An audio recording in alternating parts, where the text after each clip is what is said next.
This is the very first cross-examination po ng defense ni VP Sara Duterte. And yung mga tinutukan talaga ng cross-examination dito is mainly yung competency, yung kakayanan, kung may kakayanan ba talaga mag-testify itong si NBI agent as to certain mga bagay-bagay na dinidiscuss niya dun sa testimony niya or sa judicial affidavit niya. And then yung isa pong tinutukan din dito ng personal knowledge or direct involvement or direct knowledge ito si NBI agent na may hinire po talagang assassin si VP Sara para dun sa alleged papaya plan niya.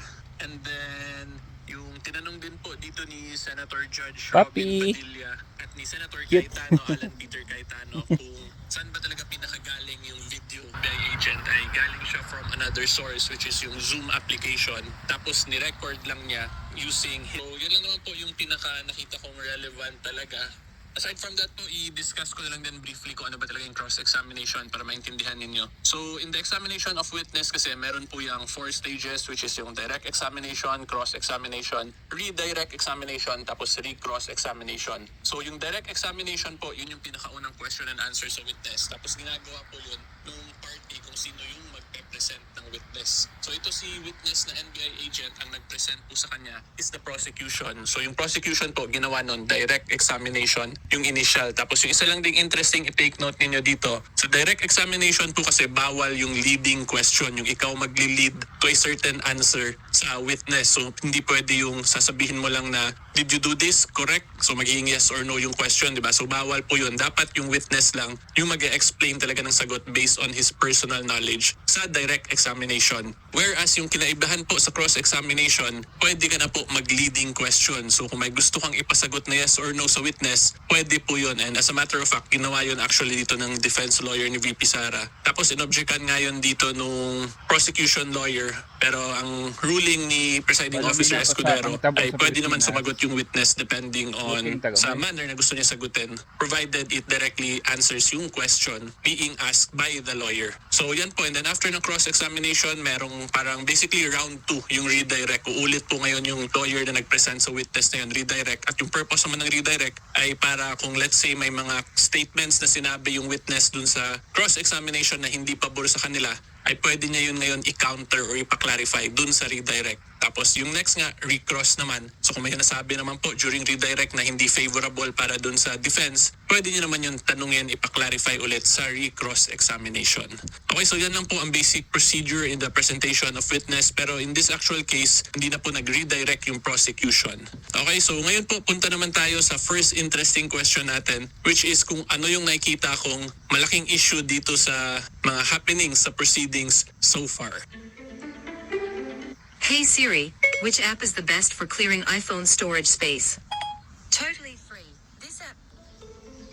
So quick break lang mga ka-Seymour, gusto ko lang po kayo i-remind na hopefully po you can like this video and mag-subscribe din sa YouTube channel ko kasi 100% free po yung YouTube subscription. Tapos kung gusto naman po ng behind the scenes /Maritesan sa Facebook naman po kayo mag-follow. And of course, salamat din po sa lahat na nakasubscribe na. We have recently crossed po 464,000 subscribers sa YouTube. Konting-konti na lang po, mag 500,000 na tayo kaya hopefully po makonsider ninyo mag-subscribe. Okay, ngayon po, tuloy tayo sa discussion. Okay, at yung issue po na yun para sa akin is yung pag-focus nila masyado sa chain of custody nitong evidence na to.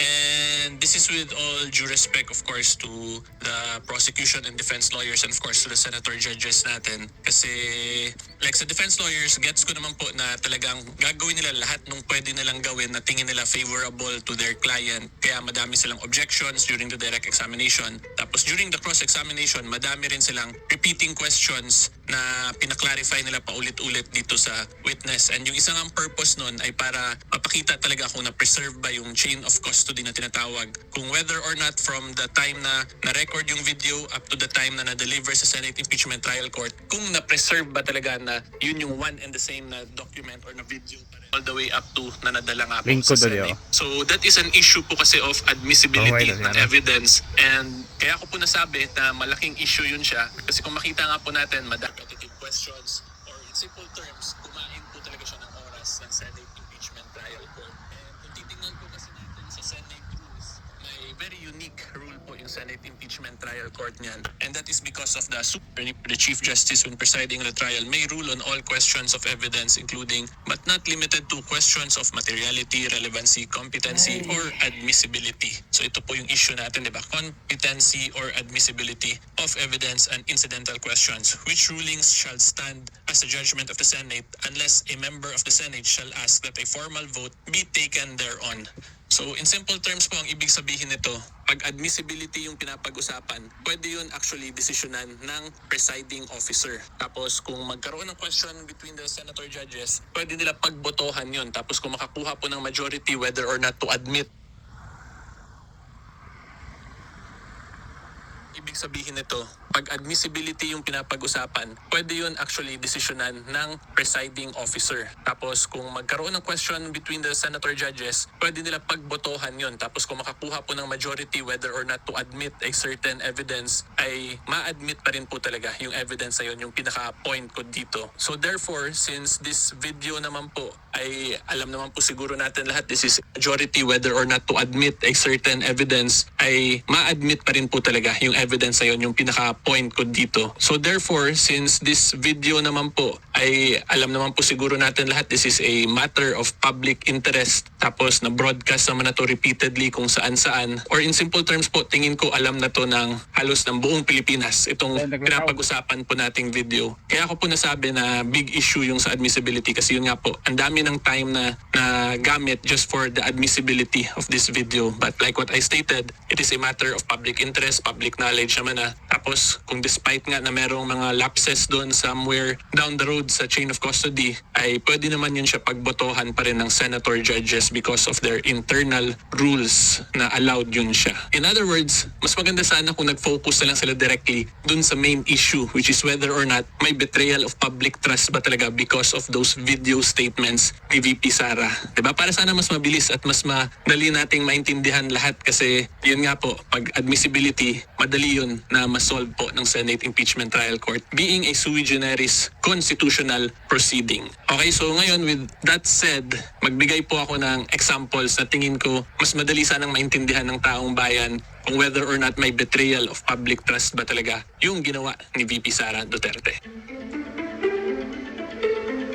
Okay, so una po dito, alam naman nating lahat na tinawag to si NBI agent to testify on this ground kasi yung allegations nga ay may betrayal of public trust na ginawa si VP Sara because of the criminal cases filed to her in relation dun sa video statements na ginawa niya. At yun yung actual legal theory din po ng prosecution kasi yun naman yung in-explain ni Attorney Ligutan kahapon dun sa direct examination niya or dun sa part po kahapon sa proceeding nung nagtanong si Senator Risa Hontivero sa kanya. So ngayon, ang actual example po na mabibigay ko dito, maganda na tanungin na to directly ito si Mr. Witness NBI agent na kung ano ba yung purpose ng pag-appear niya dito sa hearing. So pwede po yun siya tanungin, Mr. Witness, you are here to testify today on the impeachment trial of VP Sara Duterte, specifically on the article of impeachment related to or grounded on betrayal of public trust because of the cases filed against her due to an alleged grave threat she committed. Is that correct? So pag ganun yung tanong mo, of course, sasagot yun siyang yes kasi yun yung purpose niya, di ba? Alam naman nating lahat na this is an impeachment trial ni VP Sara Duterte. This is for the article of impeachment na betrayal of public trust because of dun sa alleged grave threat, alleged plan of papaya. So of course, yung sagot na lang dun, yes, hindi naman pwede mag-iba na yung sagot niya dun eh. And then yung next po dyan ngayon, pwede natin siya tanungin as to the main tasks na ginawa niya, which is, ito, tinestify din naman niya, di ba? So tanungin natin siya, Mr. Witness, your main task was to preserve the evidence, to investigate, and to recommend the filing of cases against VP Sara Duterte. Is that correct? So of course, sasabihin niya naman dyan, for sure, yes. Kasi yun yung sinagot nga naman niya dun sa direct examination sa kanya. And then yung pwede nating follow up dyan ngayon, sabihin natin, Mr. Witness, in your recommendation of filing of grave threats case or of a criminal case against VP Sara Duterte, did you come up there with a finding that she is unfit to hold office or that she committed betrayal of public trust? So of course, sasabihin niya dyan, no. Diba? Kasi yung for sure findings lang naman yan ay para lang mag-file ng case. Hindi naman yan directly sinabi dyan sa findings sila na unfit na to hold office si VP Sara Duterte. But alam ko rin naman po yung ganong question, for sure mag-object yung prosecution dun. Kasi sasabihin yan or possible po na sabihin nila na hindi alam ni witness yung ganong question or hindi niya po masasagot, incompetent po siya to answer kasi hindi naman lawyer, di ba, yung witness. So sasabihin he is incompetent to answer constitutional issues, so on and so forth, not being a lawyer. And yung counter naman po natin dyan, hindi po natin gusto i-point out or makuha yung sagot from the witness as to constitutional issues. Hindi po yun yung point natin, kundi yung point po natin ay gusto lang natin mapakita na yung pag-file ng cases or pag-recommend na mag-file ng cases, wala yung kinalaman on any constitutional issue like that of betrayal of public trust. Or in simple terms, hindi po purkit nag-file ng kaso or nag-recommend ng file ng kaso ay mag-i-equal na yun siya to a betrayal of public trust. Kundi yung point lang ng recommendation nila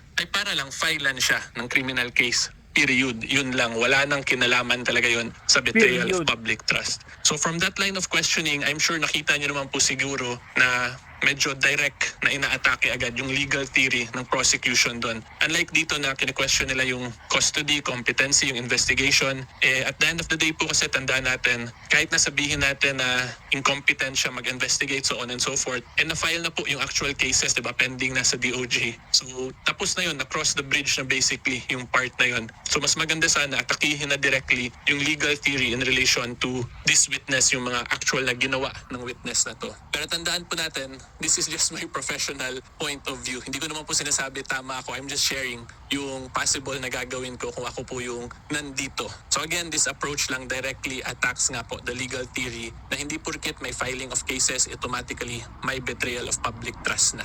Okay, so ngayon po ang next question naman natin, sino sa tingin ko ang mas lamang so far based on what happened in the direct and cross-examination?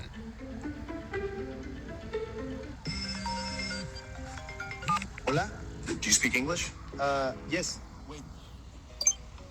Okay, at ang masasabi ko lang po dyan, at ito po, huwag kayong magalit sa akin but I am just basing it on what happened so far dito sa direct and cross-examination. So currently po, ang klaro pa lang ay meron talaga yung existence of yung video na yon. Pero despite it being clear na meron talaga yung video na yon, alam naman na po yun nga, like what I explained earlier, alam na po yun ng halos ng buong Pilipinas. Matter of public interest talaga yun siya kasi broadcasted yun siya everywhere throughout the country nung nangyari yun. And as a matter of fact, ako personally, nakagawa ako ng 2 videos in relation to that issue. Kasi yung una kong video, binlock sa TikTok, ni-restrict sa YouTube at Facebook. So I had to make another one without yung mga certain words na para makaiwas block at restriction. Diba? So dun pa lang po makikita natin na talagang matter of public interest, alam na po yun ng buong Pilipinas. So going back to my main point, yun yung clearly na na-establish pa lang ng prosecution na existing yung video na yun. Pero as to the existence, kung meron ba talagang betrayal of public trust, kung ako po ang tatanungin,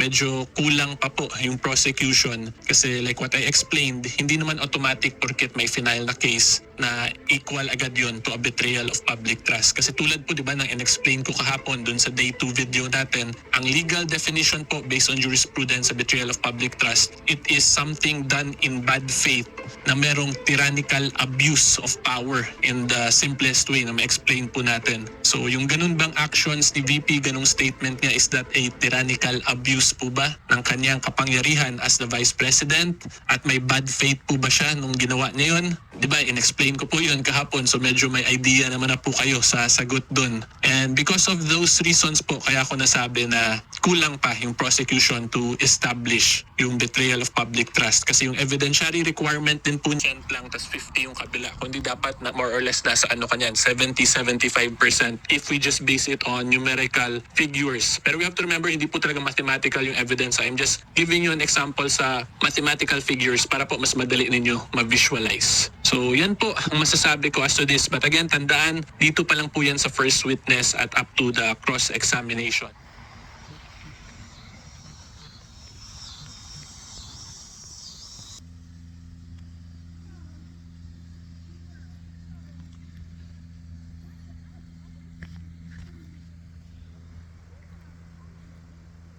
magiging development. But based on everything, malayo pa po, hindi pa clearly or hindi pa po established with clear and convincing evidence yung existence of betrayal of public trust. Yung clear pa lang po talaga ngayon is the existence of the video kung ako po ang tatanungin ninyo. Okay, so yan lang po ang masasabi ko as to this issue. Kung gusto nyo po panoorin yung day 2 of the impeachment trial ni VP Sara Duterte, dito nyo po yun mapapanood sa video na to. And huwag nyo po kalimutan mag-like and subscribe. And until Muna siya pa di. Naumsa na mata diha sa Pilipinas pa di. Stilan. Ano kami diri ba di? Mag-walking lang may maminaw balita. Sunod na pod.